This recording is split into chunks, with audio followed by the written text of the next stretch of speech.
બહુ સરસ દસગાથા છે ભાઈ. અમને તો આખી જિંદગી આ દસગાથાનું અધ્યયન કરવા જેવું, અથવા તો જંગલમાં જઈને આ દસગાથાનું અધ્યયન કરવા જેવું છે. એટલા માટે તો અમે શ્રવણ બેલગોલાને બધે ગયા હતા. એનું કારણ એ હતું, એકાંત એકાંત. કોઈ મુમુક્ષુ આવે નહીં અહીંયા.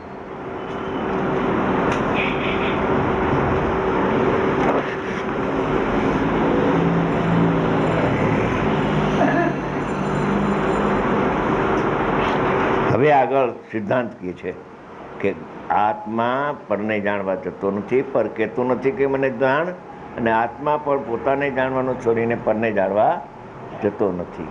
હવે જાણવા જતો નથી, જાણવા જઈ શકે કે ન જઈ શકે એ તો પછી. તો જાણવા જઈ શકતો નથી તો જાણવા જાય એવી શક્તિ એનામાં છે કે નહીં? પરને જાણવા જાય અને પર જ્ઞાનમાં જણાય એવો એની સાથે જ્ઞાતા જ્ઞેયનો આહા સમય પૂરતો વ્યવહાર છે કે ત્રિકાળ વ્યવહાર છે?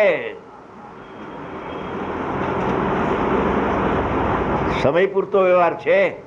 જ્યાં સુધી અલગ છે ત્યાં સુધી, પણ અંદર લક્ષ આવે તો એ ક્યાં જણાય છે? ભીના ભાવા નો દ્રષ્ટા. સમય પૂરતો જે વ્યવહાર કીધો એ વ્યવહાર ઇન્દ્રિય જ્ઞાનનો છે. એ જ્ઞાન ઇન્દ્રિય જ્ઞાનનો વ્યવહાર નથી. એ આત્માનું જે જ્ઞાન છે એમાં સ્વપરનો પ્રતિભાસ થાય છે. જર્જનભાઈ, એમાં સ્વપરનો પ્રતિભાસ થાય છે. એનો પ્રતિભાસ દેખીને ઉપચારથી એમ કહેવાય કે પરને જાણે છે. જ્ઞાની પણ સવિકલ્પ દશામાં હોય ને તો એનો પ્રતિભાસ દેખીને વ્યવહાર એને જાણે છે. એવો વ્યવહાર છે ખરો, પણ એ વ્યવહારને સાધક જીતી લે છે. જીતેલો તો છે, પ્રણતિ તો જીત્યાઈ ગયો છે, પણ ઉપયોગથી પાછો જીતે છે.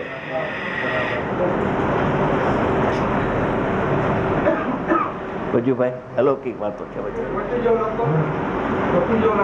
હે શું કહ્યું? વ્યવહાર જાણવામાં ભઠ્ઠી જેવો લાગતો હશે. ભઠ્ઠી વ્યવહાર જાણવામાં ભઠ્ઠી જેવો લાગતો નથી, જણાતો જ નથી. ભઠ્ઠી જેવો ક્યાંથી લાગે ને?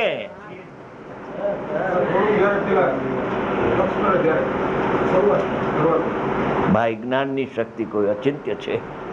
મૂળમાં ઘા મારો તમે તો આ વ્યવહાર ઉભો ક્યાંથી થયો કે પ્રતિભાસ દેખીને ઉપચાર આવ્યો છે. એટલે પ્રતિભાસ દેખે છે એટલે જ્ઞાનને દેખે છે. ઓને ક્યાં દેખે છે?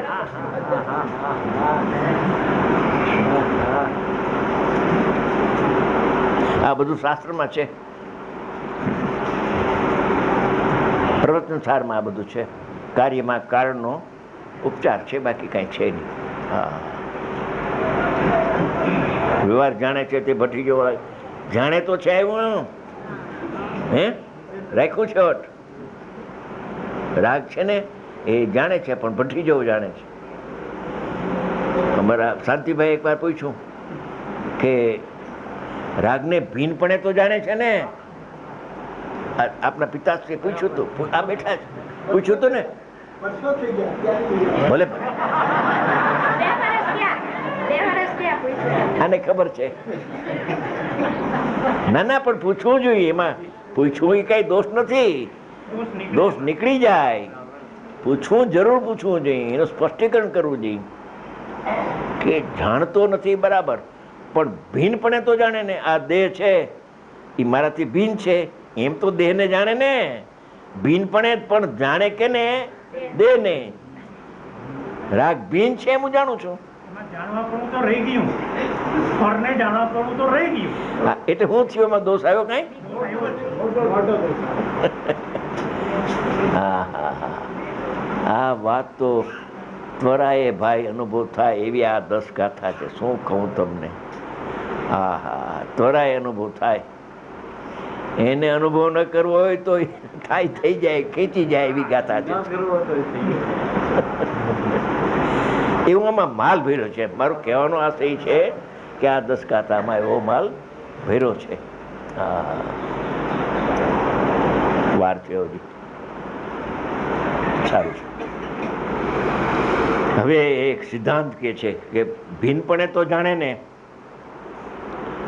એનો ખુલાસો કરે છે. ભિન્નપણે તો જાણે ને, વ્યવહારે તો જાણે ને.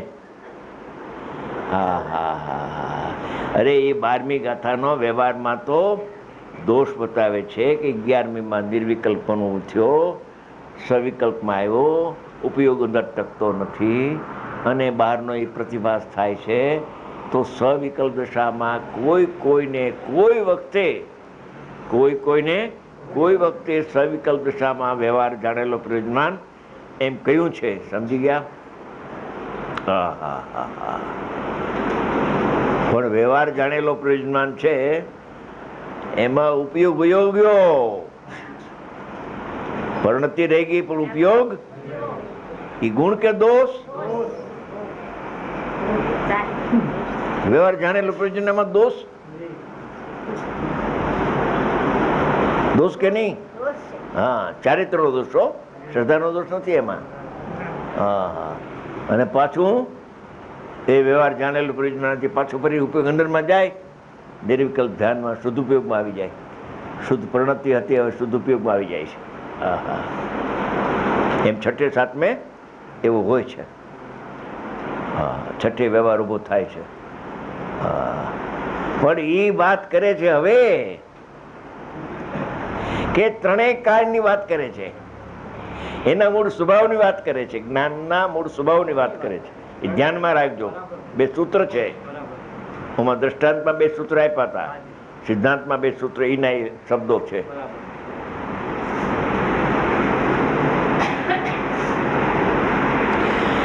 પરંતુ વસ્તુ સ્વભાવ આત્માના જ્ઞાનની પર્યાયને વસ્તુ કહેવાય. એનો સ્વભાવ જ્ઞાનની પર્યાયના સ્વભાવની વાત ચાલે છે એમ. પરંતુ વસ્તુ સ્વભાવ પર વડે ઉત્પન્ન કરી શકાતો નહીં હોવાથી જ્ઞેયથી જ્ઞાન ઉત્પન્ન થઈ શકતું નથી. રે શાસ્ત્ર તે નથી જ્ઞાન, તેથી શાસ્ત્ર કંઈ જાણે નહીં. તે કારણે જ્ઞાન જુદું શાસ્ત્ર જુદું જીન કહે. હા, શાસ્ત્ર જ્ઞેય છે નિમિત્તપણે. હા, કે શાસ્ત્રથી જ્ઞાન થાય કે ન થાય, તો શાસ્ત્રનું જ્ઞાન તો થાય કે નહીં વ્યવહારે, એ બીજા વાક્યમાં કહેશે. ઓહો હો, શું સૂક્ષ્મ છે આમાં. ગજબની સૂક્ષ્મ વાત આમાં 2 વાક્યમાં ભરી છે. ફરીથી કે વસ્તુ સ્વભાવ પર વડે એટલે કે જ્ઞેય વડે જ્ઞાન ઉત્પન્ન કરી શકાતો નહીં હોવાથી જ્ઞાનની ઉત્પત્તિ જ્ઞેયથી થતી નથી. જ્ઞેયની સામે જોવાથી આત્માનું જ્ઞાન થતું નથી, જ્ઞેયથી જ્ઞાન થતું નથી. પહેલા વાક્યમાં જ્ઞેયથી જ્ઞાન થતું નથી. આ ગુરુદેવનો પેટર્ન છે. જ્ઞેયથી જ્ઞાન ન થાય. પણ જ્ઞેયથી જ્ઞાન ન થાય તો ન થાય, પણ પર પદાર્થ જ્ઞાનનું જ્ઞેય તો થાય કે ન થાય?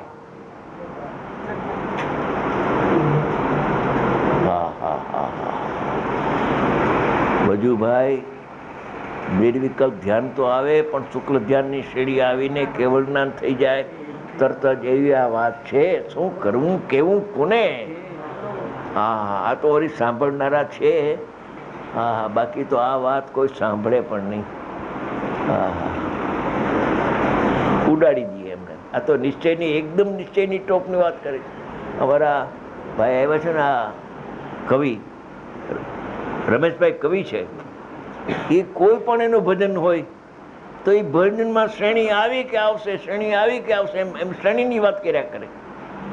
તો હું ગયો સોનગઢ, મને કે આ તમારા રમેશભાઈ હાલતા ને ચાલતા ભજનમાં શ્રેણીને શું કામ જોડી દે છે? મેં કહ્યું ભાઈ, તો આત્માર્થી હોય ને, અને જેનો મોક્ષ થવાનો હોય ને, બધાને શ્રેણી આવવાની છે. એમાં શું, પણ શ્રેણી તો આવ્યા વિના તો ક્યાંથી એને કેવળ જ્ઞાન થાય? એટલે એવું લાગે છે, બાકી મને જાજી ખબર નથી એની. શું કરું? હા હા હા, આ શ્રેણીની વાત ચાલે છે. જો આ સિદ્ધાંત બેસી ગયો તો દીક્ષા લીધા પછી કેવળ જ્ઞાનને જાજી વાર નહીં લાગે. દીક્ષિત તો થશે બધા, ભાવલિંગી સંત થવાના જ ગણાય. પણ આ વાત બેઠી હશે. હા હા હા, જ્ઞેયથી જ્ઞાન ન થાય તો ઠીક, પણ જ્ઞાનમાં કોઈ જગતમાં જ્ઞેય નામનો પદાર્થ નથી. પેલા કહ્યું તું કે નિમિત્ત કોઈ જગતમાં નથી.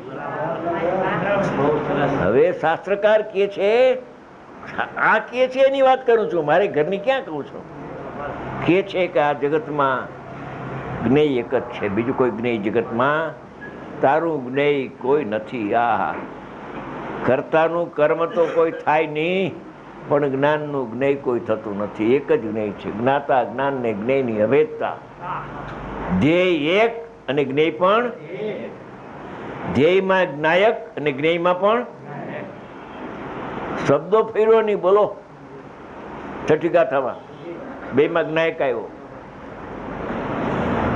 હા હા, દ્રવ્યનો યોગ સૂક્ષ્મ અને ગંભીર છે.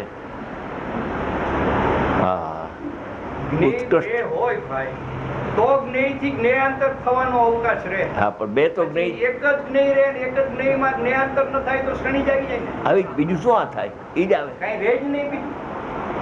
હા, અલ્પકાળમાં કેવળ જ્ઞાન થાય. કે છે કે વસ્તુ સ્વભાવ પરથી ઉત્પન્ન થઈ શકતો નથી, એટલે જ્ઞેયથી જ્ઞાન થતો નથી. બીજા વાક્યમાં કે છે કે વસ્તુ સ્વભાવ પરને ઉત્પન્ન કરી શકતો નથી. જ્ઞાન કોઈને જ્ઞેય બનાવી શકતું જ નથી, કેમ કે કોઈ જ્ઞેય બને જ્ઞાનમાં એમ છે નહીં. કોઈ પર પદાર્થ જ્ઞેય નહીં બને. તારું જ્ઞેય તારો આત્મા જ છે. બે વાક્ય છે, અદ્ભુત વાક્ય છે ભાઈ.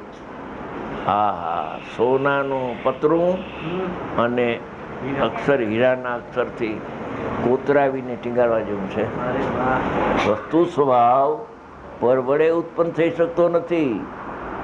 જ્ઞેયથી જ્ઞાન થઈ શકતું નથી. આ નિમિત્તની વાત નથી, એમાં જ્ઞેયથી જ્ઞાન થઈ શકતું નથી. અને વસ્તુ સ્વભાવ પરને ઉત્પન્ન કરી શકતું નથી. જ્ઞેયથી જ્ઞાન ન થાય અને જ્ઞાનમાં કોઈ જ્ઞેય બનશે જ નહીં. તું ફિકર કરમાં નહીં બને. અને જો જ્ઞેય બનાવીશ તો ગયો દુનિયામાંથી. હું આને જાણું છું, આને જાણું છું, આને જાણું છું. જાણવામાં શું દોષ? પોતાને જાણવું છૂટી ગયું એ દોષ નહીં? એ દોષ તો લાગતો નથી કોઈને. પોતાને જાણવાનું છોડ્યું એ જ મોટો દોષ છે. એ પાપ છે, અધ્યોષાન છે.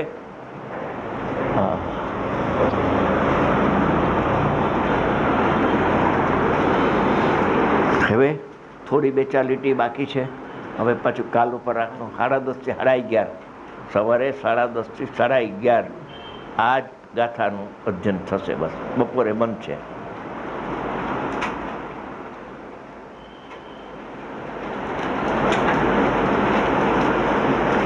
સુકેતન